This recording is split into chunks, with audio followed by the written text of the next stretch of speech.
passando ali, prefeito. Mas peraí. Estamos lá no Kibe, lá passando lá, ó. Pensei que era pelo Liverpool, presidente, A que eu estava agora há pouco era da seleção do Catar. Agora aqui é da Portuguesa Santista. Eu só tenho um assunto para tratar com vocês. Você poderia comentar para a conversa com o Fred? Conversa com o Donald Trump, presidente. Só um minutinho. Os colegas estão chegando. Presidente, o senhor fez uma reunião aí, chegou o colega já? Não, peraí. Há poucas horas recebi um contato do governo americano e queria falar comigo. Aí eu chamei o ministro Ernesto, o Felipe G. Martins, mais o pessoal de Itamaraty. E foi uma conversa de 10 minutos que demonstra o mútuo respeito que existe entre Brasil e Estados Unidos. E o assunto tratado ali, o mais importante, o anúncio do presidente Donald Trump que não taxará o nosso aço, tampouco o alumínio. Foi uma boa notícia para nós. Havia essa preocupação por parte do empresariado do setor. Eu dei meus argumentos ao presidente norte-americano, situação econômica do Brasil, questão do dólar, e ele aceitou as nossas ponderações e anunciou que não taxaria o aço, nem tampouco o alumínio. Então, uma boa notícia para nós e a nossa amizade continua cada vez mais forte. Uma conversa de dois estadistas que chegaram a um ponto que eu já acreditava que chegaria, porque não só Ernesto, como Paulo Guedes já trabalhavam nesse sentido com o primeiro escalão do presidente americano. O senhor tem algum encontro previsto com o Donald Trump, presidente? Não tem encontro previsto. Eu o convidei para comparecer aqui. Ele falou que após as eleições do ano que vem, será um dos primeiros países a ser visitados.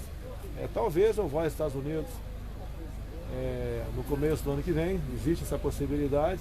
Há um pool de empresários americanos que queriam me ouvir juntamente com a equipe econômica, que vai ser intermediado por um senador, Woodcock, da Flórida. E isso só demonstra cada vez mais a volta da confiança no Brasil e as nossas relações bilaterais, que até há pouco não eram levadas a sério, e sempre os governos americanos, sempre os governos brasileiros, exceto o Temer, sempre criticavam o americano como se eles fossem ali os imperialistas, os inimigos do progresso do Brasil. Isso não é verdade. Eles estão muito felizes conosco, nós também com eles. E não só com eles, né? Nós estamos viajando o mundo todo e o mundo está realmente com outros olhos para o Brasil. Vocês trataram sobre outros temas? Só um momentinho. Queria saber como é que foi esse tempo, porque já foi, quando o presidente Trump falou sobre a suposta taxação, demorou um tempo. Como é que foi esse período de negociação até essa conversa com ele hoje?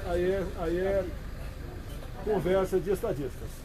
Se houve telefonema meu e dele antes ou não houve, isso aí é reservado. E faz parte da minha formação e da minha situação de estadista pela República, não tornar público o que nós conversamos lá atrás, ou melhor, o que porventura temos conversado lá atrás. Ele deu um prazo, presidente, até quando não será sobretaxado? Essa medida é aplicada imediatamente? Mas o aço, ele anunciou a sobretaxa, tem mais ou menos 30 dias, né? Por 20 dias, e não foi sobretaxado. Nesse ínterim, o Ernesto, o Paulo Guedes conversaram com autoridades americanas para demovê-los dessa possibilidade, falando que economicamente não seria bom para o Brasil, obviamente, e também poderia, né, dar uma sinalização que politicamente estaria estremecido o nosso relacionamento. Nunca esteve, muito pelo contrário. Tanto é que vocês não viram nenhuma manifestação minha quando anunciou a sobretaxa, e nós tratamos de forma diplomática, com muito respeito, essa questão que é muito cara para nós brasileiros. Presidente, então esses foram esses dois argumentos? quais foram os principais argumentos que o senhor disse que o convenceu a não sobretaxar? Olha, quando eu converso com ele, desde a primeira vez, parece que é mais do que dois chefes de Estado. Nós temos muita liberdade para expor os nossos problemas.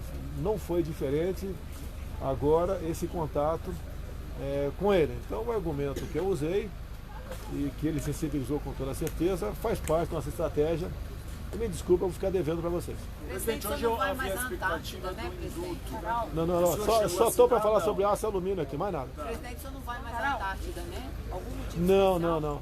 É recomendação médica ainda. Eu tenho uma viagem longa para Davos e vou emendar com a ida à Índia.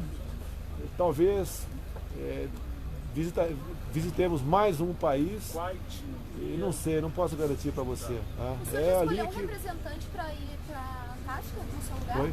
O senhor escolheu um representante para ir na inauguração? Não, isso aí é uma viagem, não é uma viagem quase que de rotina, né? Para mostrar para as autoridades o nosso trabalho lá. Tá? Parlamentares assinam emendas para atender aí as necessidades lá. E quem vai lá não esquece, né? Eu faço uma promessa para vocês aqui, né? Se tiver uma nova oportunidade, faz um sorteio entre vocês e levo 3 ou 4 de vocês para lá. Sem gravadores, obviamente, ok? Poxa, mas não vai entrevistinha, né? Ô, presidente, agora... Tem a época de problema atmosférico agora, lá. só aproveitando que o senhor começou a falar das viagens, o senhor falou que com essa conversa com o Trump, o senhor falou que pode voltar aí aos Estados Unidos no começo do ano. Como que deve ser a sua agenda de viagens em 2020? Qual que deve ser ali? Olha, algumas coisas estão pré-acertadas, eu chamo de pré-agenda. São viagens que interessam para o comércio do Brasil. O comércio está na frente. Eu acho que são raros os países que não querem ter esse tipo de contato conosco. São raros, tá certo? E nós precisamos implementar esse nosso comércio. Você pode ver, eu assinei aqui uma medida provisória essa semana na questão das terras que eram ocupadas até 2008 na região de Mata Atlântica. Tá? Vamos atingir aí quase metade dos municípios do Brasil serão beneficiados com essa medida. Atingiremos 10 estados e a agricultura vai voltar a se fazer presente nessas regiões. Então, um decreto corajoso, porque a crítica ambiental vai chegar daqui a pouco, como já chegou a crítica quando, por decreto, eu acabei com a proibição de plantar cana-de-açúcar no estado do Amazonas. Daqui a pouco vão falar que eu quero transformar a floresta amazônica num canavial, como se fosse um hectare de terra. Basta lembrar que o bioma amazônico é maior do que a Europa ocidental. Tá? E menos de 3% do bioma amazônico é usado para agricultura ou pecuária, sendo que parte disso, a maior parte disso, está no estado de Mato Grosso. Agora, nós não podemos abandonar mais de 20 milhões de pessoas que vivem na região amazônica. São seres humanos, muitos índios, que têm o direito de evoluir, buscar o seu sustento, produzir e serem úteis para o seu país. Afinal de contas, pessoal, aquela região é muito rica. Se nós abandonarmos, mais cedo ou mais tarde, poderemos ter novos países lá, que nasceriam dessas grandes reservas indígenas. E depois que isso vier a acontecer, não se pode fazer mais nada. Tá? Então, essa é a nossa preocupação, esse é o nosso trabalho. Não posso me preocupar em estar bem perante a opinião pública, que toda adesão que eu tomo, sempre tem gente que critica. Olha um exemplo simples aí. A Câmara aprovou um projeto criando em cada escola do Brasil, né, pública, o cargo de um psicólogo e um assistente social. São 400 mil empregos. A Câmara não apontou a fonte de quem vai pagar isso aí. Ou criação de outro imposto, ou de onde viria esse recurso. Eu sou obrigado a vetar por questão de não incorrer na lei de responsabilidade fiscal. Vetei, levei pancada dos psicólogos. O Congresso derrubou o veto. O que vai acontecer agora? A Advocacia Geral da União vai entrar com uma DIN no Supremo. Eu não estou perseguindo psicólogos. Não dá para criar 400 mil cargos no Brasil. Isso dá mais de 1 bilhão por mês. Não tem recurso para isso. É problema então que a gente enfrenta, vai continuar enfrentando.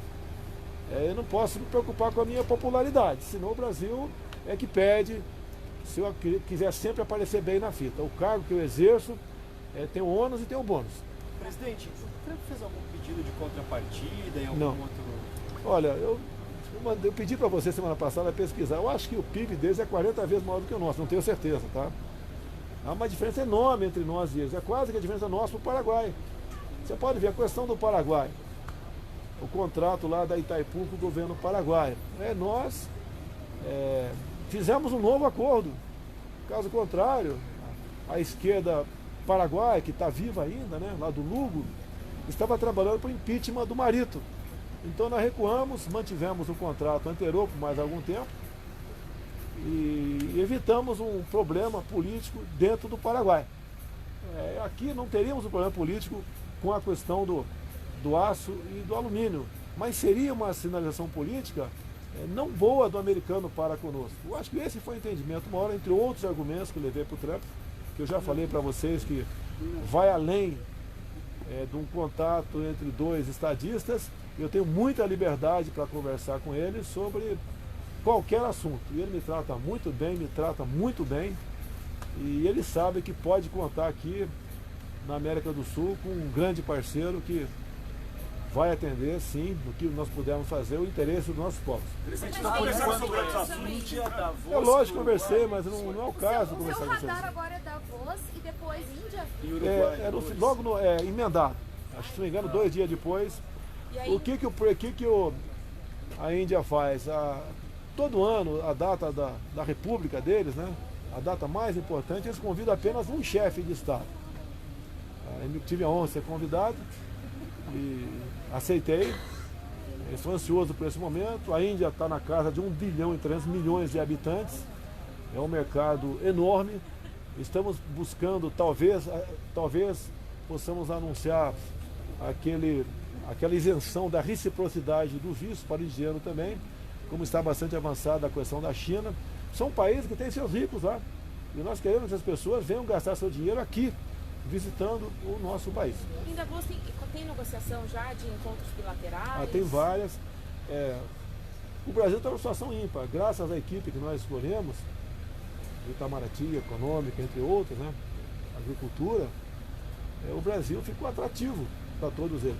Quando tivemos aqui nos Emirados Árabes, no Catar, na Arábia Saudita, a grande preocupação deles é a segurança alimentar.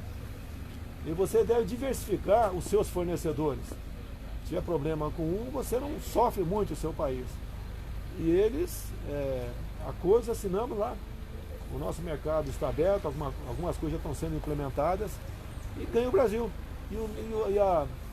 O grande indutor aqui da nossa economia é o agronegócio.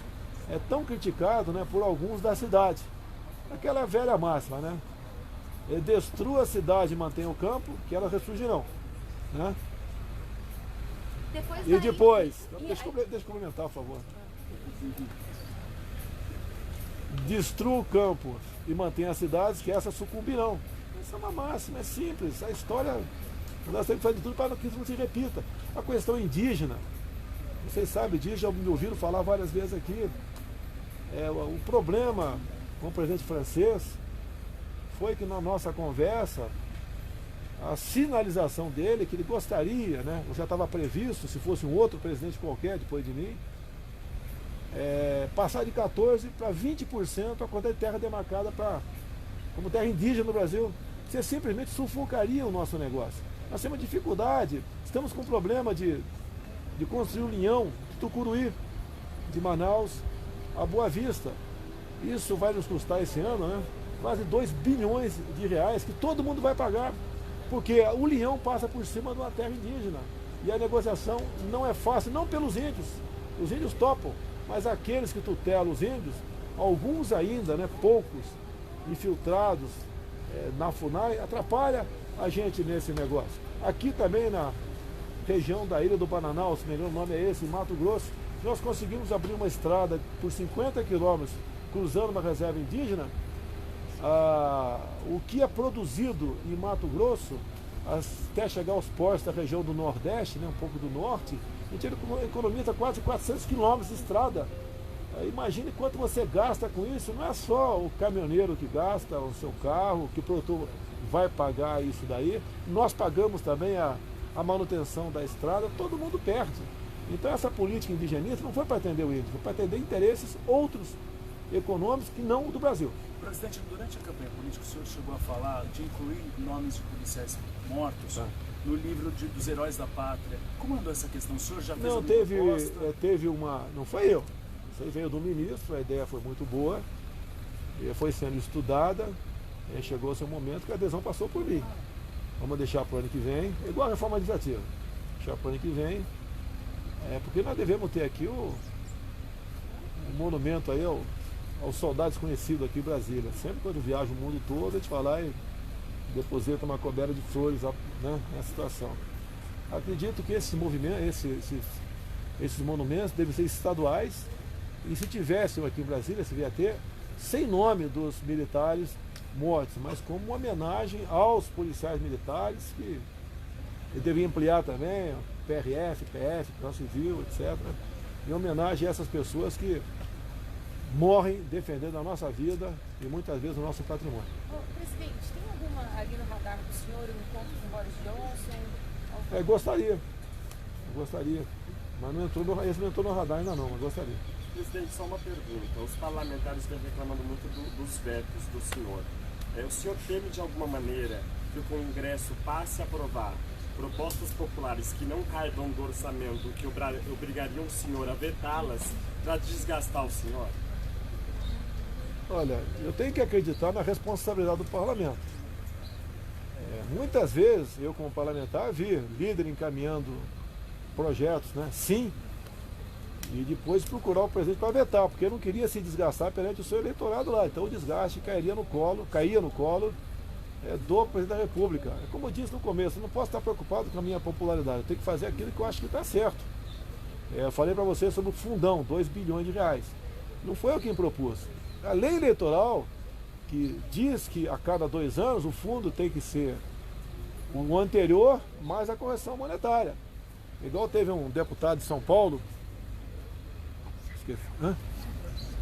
Samuel Moreira, por exemplo, fez um vídeo, né, dizendo que ele é ético, eu não sou, porque eu apresentei a proposta de 2 bilhões. Eu cumpri a lei.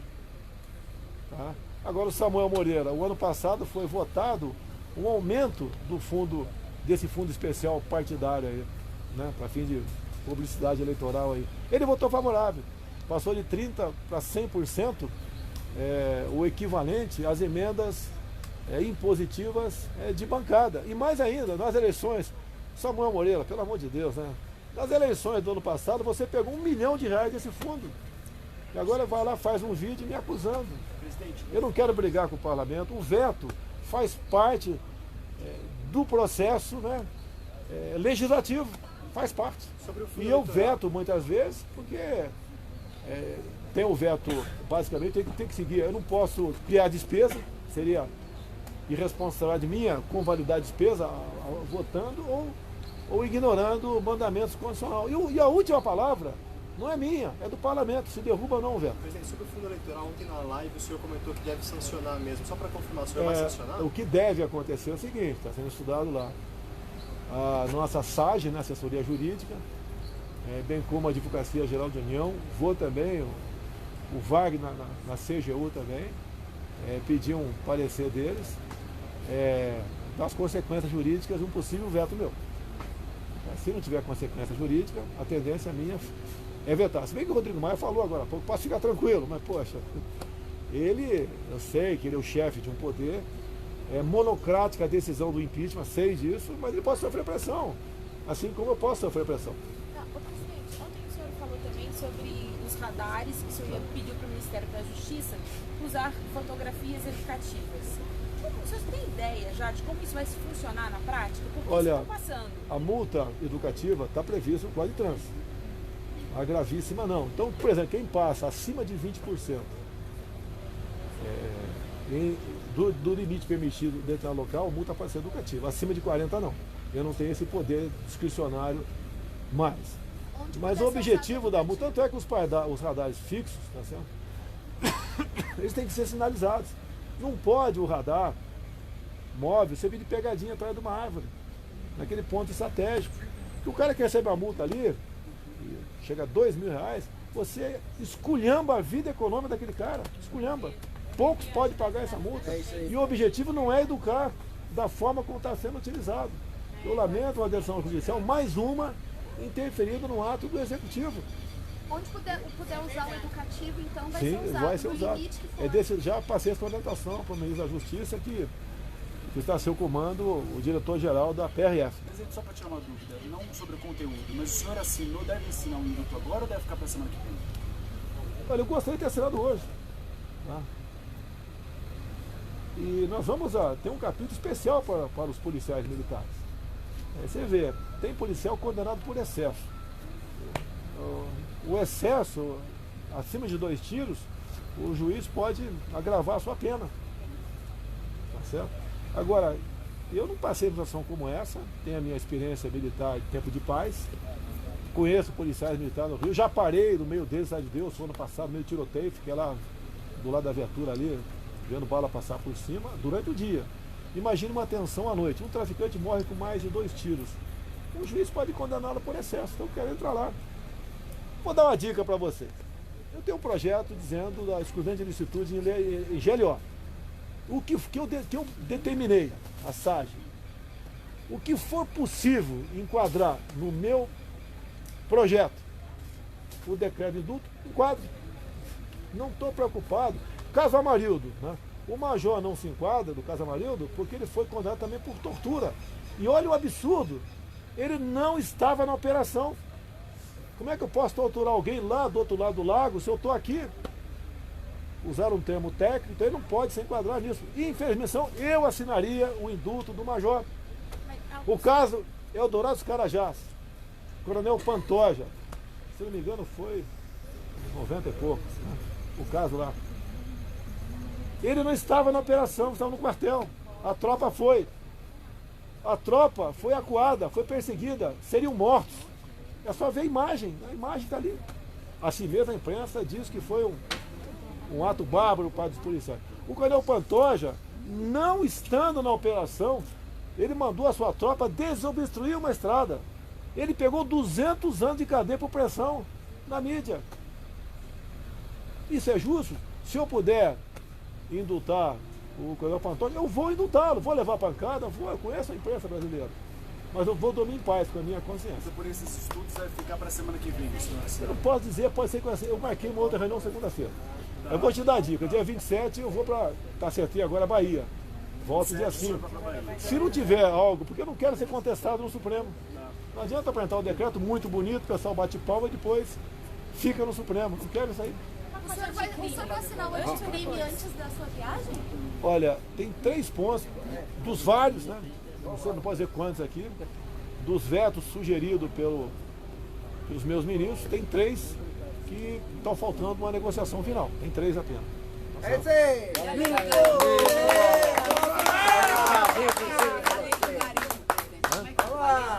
Está pronto.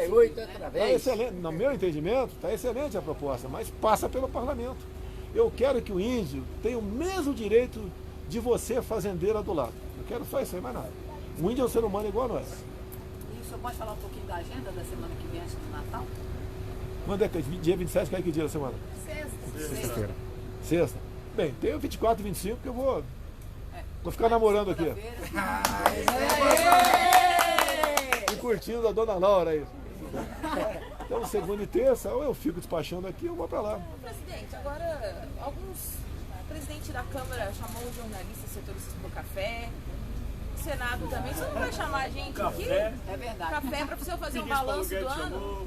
Ministro Paulo Guedes, ministro da AGU, só falta o senhor agora.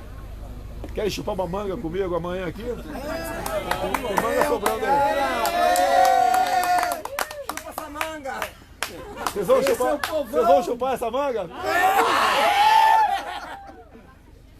Mas estaremos todos aqui Mas amanhã. Se o senhor estaremos quiser aqui chamar, a para gente fazer um vai. balanço do primeiro ano.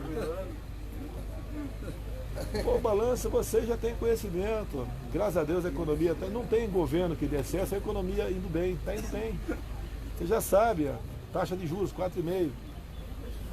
Segundo o Roberto Campos, isso vai representar o ano que vem menos 110 bilhões de reais. Nós esse ano pagamos mais de 1 bilhão por dia de juros. É a mesma coisa, um pobre, por exemplo, que ganha 2 mil por mês, que deve R$1.000 para o agiota, todo mês tem que pagar. É difícil sobreviver assim. Nós conseguimos tirar essa questão nossa econômica, né, da descendência. Está estabilizado. O Roberto Campos é uma pessoa excepcional. Você pode ver o próprio Pedro Guimarães da Caixa, como é que está o cheque especial lá? Se me engano, está 5%. Eu poderia interferir, mas sem interferência minha, zero. E ele ganhou nos últimos 45 dias mais 1 milhão de clientes. Os bancos começaram a seguir. A decisão do Banco Central de passar para 8% a partir de janeiro, não foi o Roberto Campos que acordou e falou, vou baixar para 8%. Não, teve reunião com o CVM, com os banqueiros. E eles foram obrigados a ceder, por quê? Vão perder cliente pro nosso Pedro Guimarães, da Caixa Econômica Federal. Você vê a questão de combustível, o pessoal reclama com razão, mas o pessoal tem que ver que a parte que mais pesa na gasolina é o ICMS. Estamos buscando quebrar monopólios também para ter a livre concorrência no Brasil. Preço da carne, alguns querem que eu tabele a carne, eu quero tabelar a lagosta, o que vocês acham aí? Lagosta a R$10. Vocês acham? É ótimo. Camarão R$5. Cerveja 50 centavos, tá bom? Então é livre mercado, pessoal, não tem tabelamento, não tem subsídio do governo. Já baixou a arroba da carne. Ovo que tem que tabelar. Tabelar o ovo? Não, O povo? Presidente, eu queria falar sobre o caso Adélio. Na entrevista que foi concedida à revista Veja, apareceu um elemento diferente na sua declaração, que seria a participação de ex-assessores ou ex-aliados do senhor. O que exatamente é isso? Eu queria confirmar a declaração do senhor. Eu tive com a Veja, foi segunda-feira, se eu não me engano. Foi segunda-feira o cara Veja. Eu fiquei de 8 da manhã. Foi sábado? Foi sábado, desculpa aqui, foi sábado. Fiquei de 8 da manhã que chegou aí, até mais ou menos 2 da tarde. Almoçaram peixe comigo, inclusive. Pescado pelo. Quem pescou peixe mesmo? O Prenda Ibratu que pescou o peixe aí. O Gilson Machado aí. Então, pouca coisa foi tratado além da minha vida aqui, meu dia a dia. Não li entrevista da Veja ainda, está tudo gravado, certo? O que eu falei é o seguinte para eles, né? Tem lá 70%, 80% de chance de ser geralmente alguém da esquerda, né? Até pela filiação político-partidária do Haddad. 15% ou 20% a chance de alguém do meu lado, porque eu tive uma vida bastante tribulada para escolher o vice. Quem era? Não tem nome. Suspeita apenas. Certo? E 5%, 10% outras causas. É isso que eu falei. Eu não sou radical como a esquerda é, né? O Bolsonaro conversou com o pessoal aí que fez a Marielle no dia 14 de março, quarta-feira do ano passado. Não sou radical esse ponto aí. Eu gosto, obrigado pela pergunta, né? Realmente, eu acho que todos nós queremos saber quem é que mandou a Adélio dar facada em mim. Assim como, eu acho que vocês querem saber também, que mataram um colega de vocês. Mataram o Santiago, colega de vocês, naquele episódio na Central do Brasil, de um foguete que pegou na nuca dele. Imediatamente apareceram 2 advogados. Imediatamente. Igual ao meu caso, apareceram 3 ou 4 imediatamente. Então é sinal que quando se programa um ato como esse, né, criminoso como esse, eles se preparam, em caso de errado, com proceder. Que o ideal para quem mandou me matar, o caso dela, é que ele fosse linchado lá.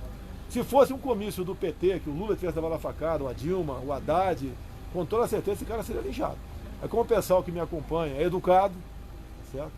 Isso não veio acontecer lá em Juiz de Fora. Presidente, outra coisa que não ficou claro para mim, quando o senhor fala dessa chance, 70, o senhor tem alguma informação diferente?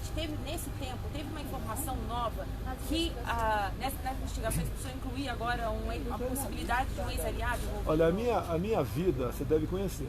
Eu converso com todo mundo. Sempre foi assim, sempre foi assim. Então, informações chegam, a gente filtra muita coisa, e vai fazendo um juízo de valor. O que chega amanhã, eu passo para aquele direito que está apurando o fato, né? Mas eu não posso bater o martelo, não vou ser inconsequente de acusar A, B ou C desse ato. Tanto é que eu não falei nome de ninguém, zero.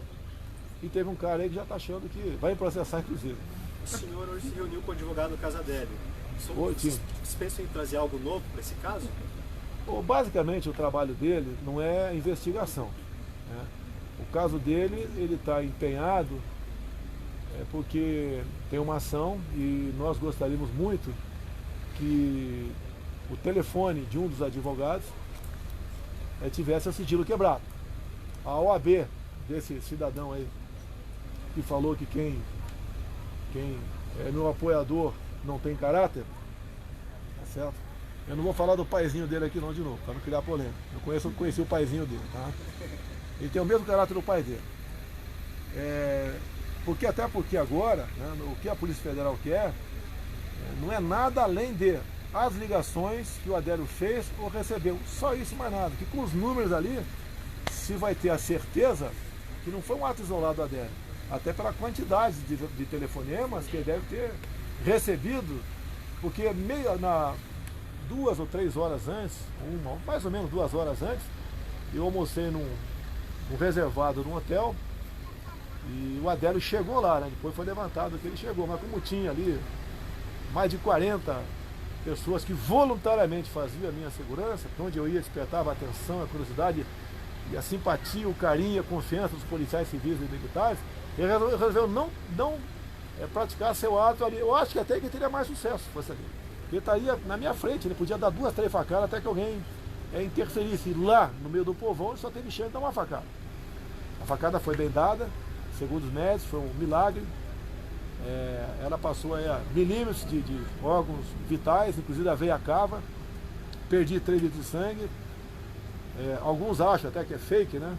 Eu acho que o Hospital Albert Einstein ia participar de uma farsa, não é mentira. Ainda mais um médico da projeção até fora do Brasil que tem o Dr. Macedo. Tá? Não existe farsa da nossa parte. Inclusive eu digo, não foi a facada que me elegeu. Quando eu levei a facada, eu já tinha certeza que eu seria eleito. Eu só tinha uma maneira de me deter. Eu comecei a trabalhar 4 anos antes, viajando o Brasil sozinho.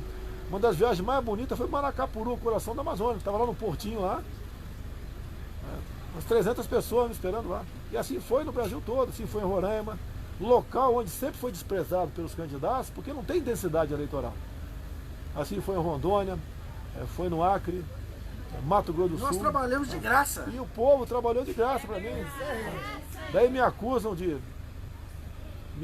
de pagar aí robôs, né? Criar robôs. 20 mil. Olha, tem uma pessoa de São Paulo aí, sexo feminino, tá? Que ela vai ter uma surpresa brevemente nessa questão de contratar e criar robôs. Tá certo? Eu estou me segurando o máximo possível porque eu quero que tudo acabe em paz. Não procede essa acusação que eu me elegi em cima de fake news. Até porque, para você derrotar o PT, você tem que falar a verdade, só fizeram besteira. Isso aí é Bolsonaro. Se eu fosse mentir, eu ia falar que eles não roubaram a Petrobras, não roubaram o fundo de pensão. Eu não falei ninguém, assim como o Casadelli, você que está entendendo, né? Tá certo? Tá certo? Então o pessoal tem que entender, então esse pessoal que tem rabo bastante grande, tá? E ele não tem nada a ganhar com isso. A pior coisa que tem na vida é a ingratidão. Pior. 95% dos que se elegeram não teriam sucesso se não tivesse colado o nome comigo. Teve até petista que fez matéria de campanha comigo, sem eu saber, obviamente. Isso é verdade. Chegaram. Uma vez chegando, o poder subiu a cabeça. Alguns achavam que podiam ser prefeito numa boa, etc. E não é assim. Eu esperei 20. Teve um cara da Bíblia aí que esperou 14 anos para se casar com a amada dele, não foi? 14 anos. 7 mais 7. É muito amor, né? Eu esperei 28 anos pro momento meu. E podíamos ter dado certo. Tem pessoas que acham, são imediatistas. Não dá certo. Eu costumo muito levar para a vida pessoal, né? Quando você está apaixonado por alguém, chega devagar, pô. Se chegar de sola, vai fugir, pô. Presidente, uma pergunta. 48 senadores são completamente contrários ao projeto que o senhor enviou sobre a privatização da Eletrobras. Queria saber se o senhor avalia enviar um novo texto para ver se o Congresso aprova. Vamos lá para a verdade. Se nós não aprovarmos esse texto, vai entrar em colapso o sistema elétrico brasileiro. Não temos, se eu não me engano, 18 bilhões de reais para manter o sistema funcionando. Não temos, vai entrar em colapso. Por coincidência, olha só como é bom a tecnologia, né? O Marcos Pontes é uma pessoa excepcional. Já se tem a tecnologia hoje em dia da transmissão de energia elétrica sem meios físicos. Eu vou em janeiro agora, um dos objetivos meus é conhecer esse sistema, que não está em operação ainda. Agora, por que o interesse dessas pessoas, desses empresários, no Brasil? Porque, teoricamente, nós podemos mandar energia para o mundo todo sem meios físicos. Né? Se a gente falasse isso poucos anos atrás, ia falar que você está maluco. Né? E o Brasil aqui é um celeiro para energia eólica, solar, de marés, de água, né, de biomassa, até a nuclear. Eu estive em Resende há poucas semanas, visitando INB, Indústrias Nucleares do Brasil. Eles inauguraram mais uma catarata lá, se eu não me engano agora, 80% do urânio enriquecido que nós gastamos para mover a energia, a usina de Angra, são totalmente brasileiras. E eles falaram bem que falta pouco para eles fazerem mais cascatas, e nós passamos a ser, em vez de exportar pedras para serem trabalhadas lá fora para buscar urânio, já exportar pastilha. Aquela velha máxima que existe no mundo todo, né? Não exporte toneladas, exporte gramas. É isso que a gente está buscando. Tem que ter parcerias para isso aí. Somos dos poucos países do mundo, talvez 10, que tem essa tecnologia para fabricar as pastilhas de urânio que move usinas no mundo todo. Presidente, então amanhã a gente come manga lá dentro? Come não, chupa. Você vai chupar amanhã? Manga ou não? Pode marcar, você vai estar aqui amanhã? Vida particular, quer dar um passeio fico 2 horas andando com vocês aqui embaixo. Eu quero ver tu chupar manga, tirar uma foto e botar você chupando manga. 9 horas, tá bom? 9 horas, tá bom. 9 horas todos nós aqui. Sem essa urubuzada aqui atrás, aqui, ó. Essa urubuzada aqui, ó. Que horas que é o jogo do Flamengo amanhã? 12h30. Até a portuguesa santista aqui tá torcendo pro Flamengo. De onde é essa camisa aqui? Só um pouquinho. De onde é essa camisa aqui? O Catar. Eu tive lá, o rei me confesso, mas teria que usar um avião da Força Aérea e não podemos dar esse exemplo, né, de gastar meios aqui para ver um jogo de futebol. Agora, já adianto para vocês, eu espero que o Flamengo seja campeão, a diretoria já sabe, o nosso comandante Bermudes já sabe, em sendo campeão, nos pênaltis, nós interceptaremos o voo que trará aqui, se Deus quiser, os campeões, não do Flamengo, os campeões brasileiros. E esse pessoal aqui, qual a pergunta para a imprensa aí? Nióbio. Nós temos aqui, o Marcos Pontes já criou aqui laboratórios sobre isso aí. Outros países têm conversado conosco. Você sabe que a China tem um interesse muito grande. Nós temos nióbio em Araxá, tem Catalão aqui em Goiás e temos na região dos 6 Lagos também. A aplicação do nióbio, inclusive, eu comprovei agora, conversando com pesquisadores dessa área, uma coisa simples, vidro inteligente. O que é vidro inteligente? Os prédios podem, de acordo com a quantidade de nióbio no vidro e com o chip do lado, ele calcula quanto de luz ou calor entra no prédio.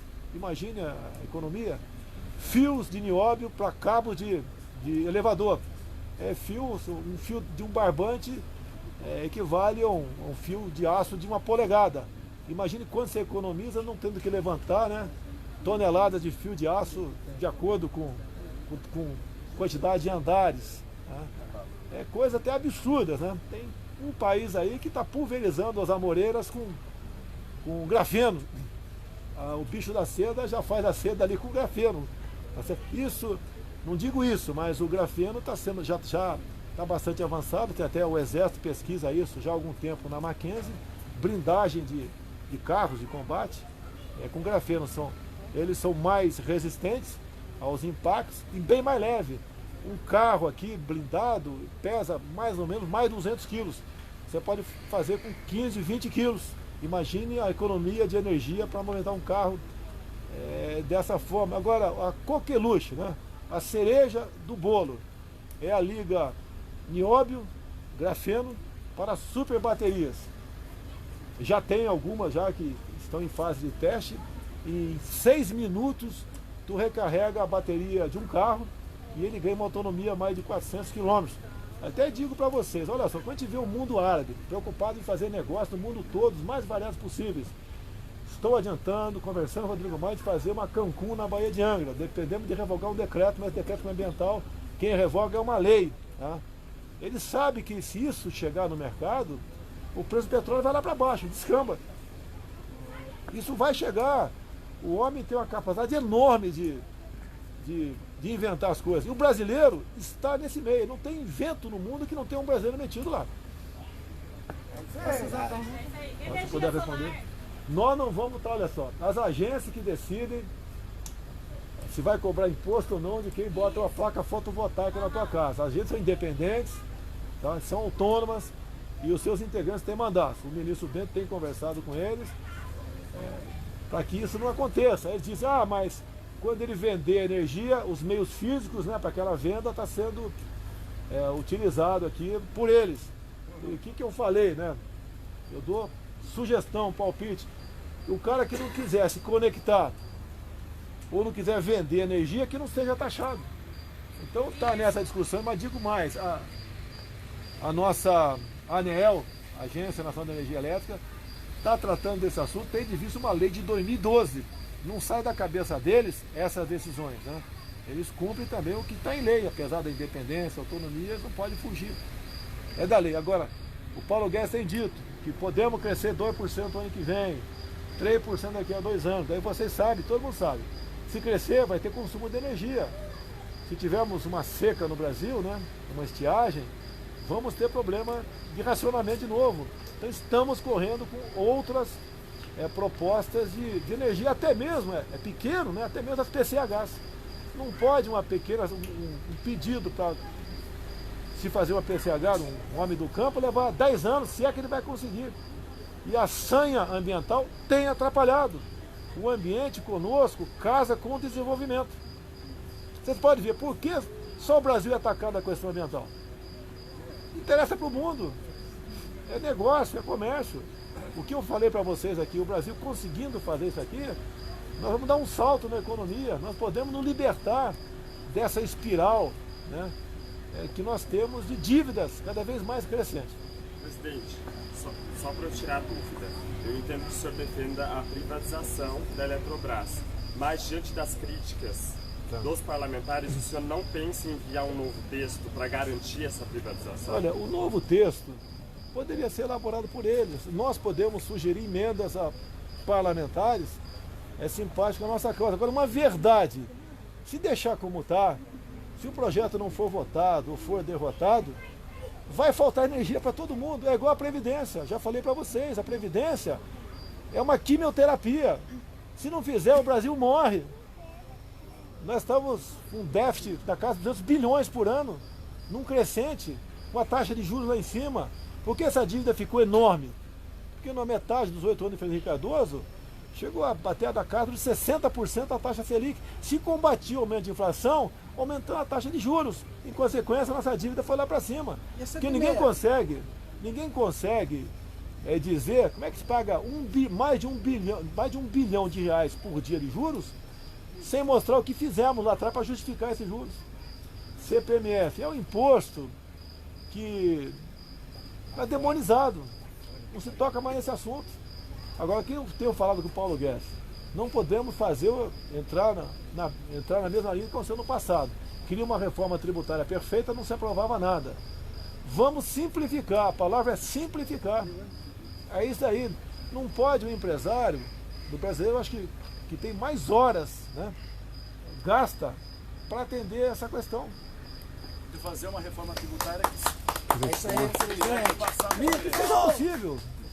Nós temos lá, não podemos impor a nossa vontade, nem queremos impor a nossa vontade, mas nessas questões técnicas, Eu acho que não tem que discutir. A própria reforma da Previdência foi um convencimento dos parlamentares. O pessoal dizia que tinha que aprovar. Lula tentou, FHC, Dilma, Temer. Agora, conseguiu, o Paulo Guedes conseguiu mostrar ao pessoal, olha pessoal, vai parar, pô. Quem tem dinheiro vai embora do Brasil. Igual acontece em qualquer país do mundo. Você pode ver a França, antes do Macron, teve um outro lá, o Sarkozy, o anterior a ele. Resolveu taxar grande fortuna, etc. Onde o pessoal foi botar seu dinheiro da França? Botar na Rússia. O Brasil, se sinalizar para bancarrota, o pessoal vai embora. É Holanda, sim. Obrigado. Quer ver uma coisa importante? Eu posso estar equivocado quanto ao país, mas se eu não me engano, a Inglaterra, uns 40 anos atrás, tinha um problema sério com seus fiscais. Era um absurdo as multas, era quase que uma neurose. Resolveram tirar os poderes dos fiscais, a Inglaterra subiu. O Brasil, a questão de fiscais também aqui, sem generalizar, é terrível. Tem multas aí que é um absurdo. Falei com o Tarcísio, questão dos caminhoneiros, né? O Tarcísio chegou ao meu conhecimento aqui, multa em balança chega a R$5.000. Certo? Olha, o cara que pega um caminhoneiro que pega uma multa de R$5.000, ele vai ter que vender o caminhão dele. Ou vai ter que fugir da polícia. E ele falou, presidente, já tomei a providência. A multa não pode realmente ser exorbitante, tem que ter, mas não dessa forma. Ele diminuiu por... Passou a ser 10%, passou a ser R$500. Então a questão do campo, né? Eu vejo aí de vez em quando aí, o cara resolveu fazer uma pequena, não é represa num rio, né? Fazer um açude, dá lá 1/4 de hectare. Vai lá alguém do CMBio, do IBAMA, mete uma multa de R$1 milhão no cara. O cara nunca vai se arrumar na vida. Vai ter que vender a terra dele. Isso é um crime. E dá margem para pensar que aquela multa é exorbitante por outros interesses. Então que eu tenho conversado com a Tereza Cristina, conversado com o Ricardo Salles, tem que ver a multa sim, mas não pode ser uma multa que simplesmente, né, acabe com a vida do cara. Bolsonaro, em 2022, firme? Tem muito tempo ainda. Não, começa a trabalhar mais cedo. Já está. Você começou com o Salve, pessoal. Obrigado. Eu vim de graça e vou trabalhar de graça. Até amanhã às 9. 9 horas? Até agora, esquece. Você vai fazer o quê aí? Não. Você não vai entrar. Eu vou filmar. Quem não falar o que vai fazer, não vai entrar. Presidente, nós somos da Paraíba, viemos para uma criação de graças que houve no Planalto. Tá, você lá? Não foi?